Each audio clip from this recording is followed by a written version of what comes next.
So, so we would like to describe here the principle of analytic continuation. And let's suppose that let D be an open connected set in C.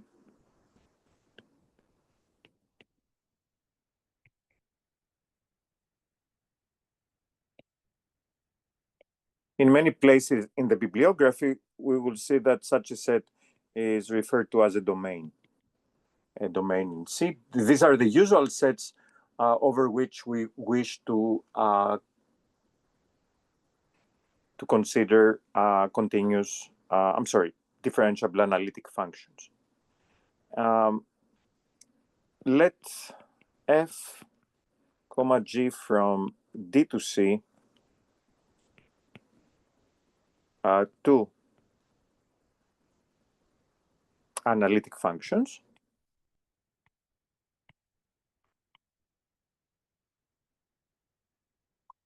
And suppose that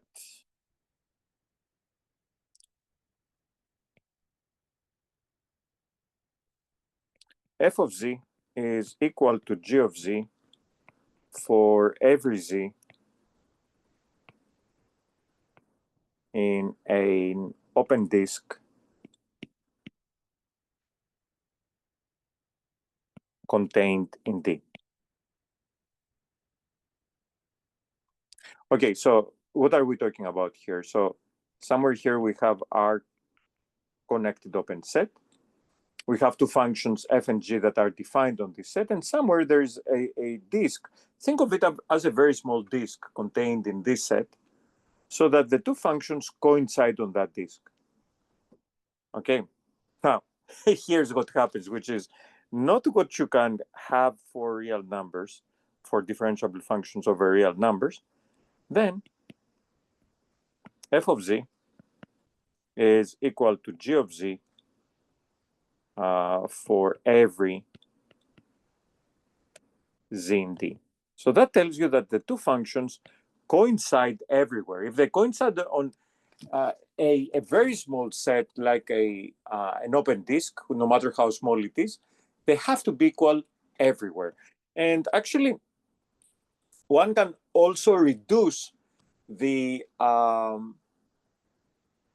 set over which the two functions are required to be equal. So instead of an open disk, you can even take a sequence of points that converges inside D. So an even smaller set. This tells you that analytic functions are very rigid objects. You cannot just change them somehow, which is something that you can do for differentiable functions over R. So you can take a differentiable function and pretty much change it in many different ways so that it stays differentiable. In fact, there are functions to give the contrast between differentiable functions over C and differentiable functions over R. You can find a function that is as many times differentiable as you like, and it's 0 on the left of 0, and greater than 0 on the right of 0. And why am I saying this? Because now you can compare such a function to the function which is everywhere 0. So you have two differentiable functions, and both of them are actually can be chosen to be indefinitely differentiable, so differentiable as many times as you like, that have this property. And I can even tell you what this function is. It's a very interesting function. So f of x equals to e to the -1 over x if x is greater than 0, and 0 if x is less than or equal to 0. This is such a function. Okay, it needs a little bit of work, but you can show that this function is what we call C infinity. This means that it has derivatives of all orders.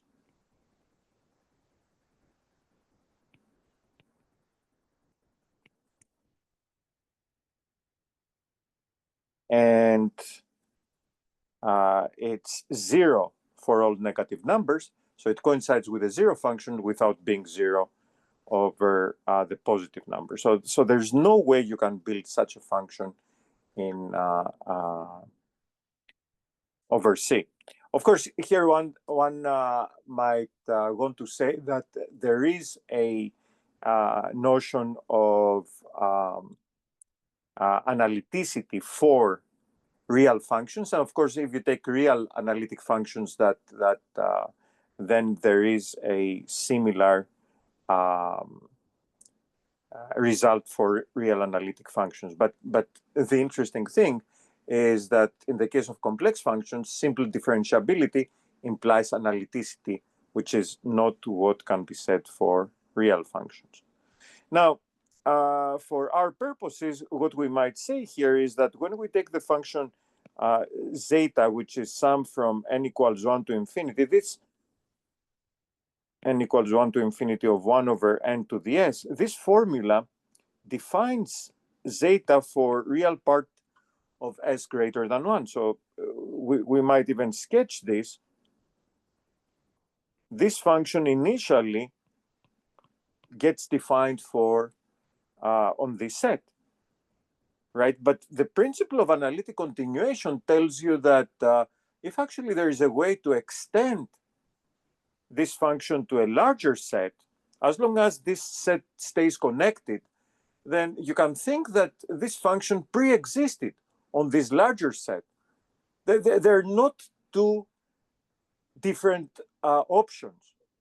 Okay, so when we define a function over the set of complex numbers, in some sense, we may find a larger set over which that function is defined. Sometimes there are some restrictions on what this set will look like, but in the case of the zeta function, we have said that one can actually extend the zeta function everywhere with the exception of the number 1. Okay, so it can be defined everywhere with the exception of the number 1. And one might think that, okay, so we have the zeta function, which is such an interesting function, and we found some strange way, if you will, to extend that function to the rest of the complex plane. But that's not what it is. We just have to acknowledge that the function was like that one piece to begin with, and it just happens to have an interesting formula, a quite spectacular formula, if you like, over the numbers that have real part greater than 1. Okay, it may have a more obscure formula for other numbers, but this doesn't mean that it didn't come in one piece to begin with. So we shouldn't consider, if you like, the extension for which the Riemann hypothesis actually is a statement as something that is kind of, how should I put it, artificial. Because of the principle of analytic continuation, that extension pre-existed. It just cannot reveal itself through the formula that defines the function for numbers with real part greater than 1. Okay, and make sure that this is S, because the way I had made it look like a C. But yeah, the principle of analytic continuation tells you that once you extend your function, you just you don't make anything, you don't come up with something artificial, you just reveal what it was, and you couldn't see it because maybe the formula that you had could not work for that part. And that's exactly what happened with the zeta function. And that's all. Thanks for watching.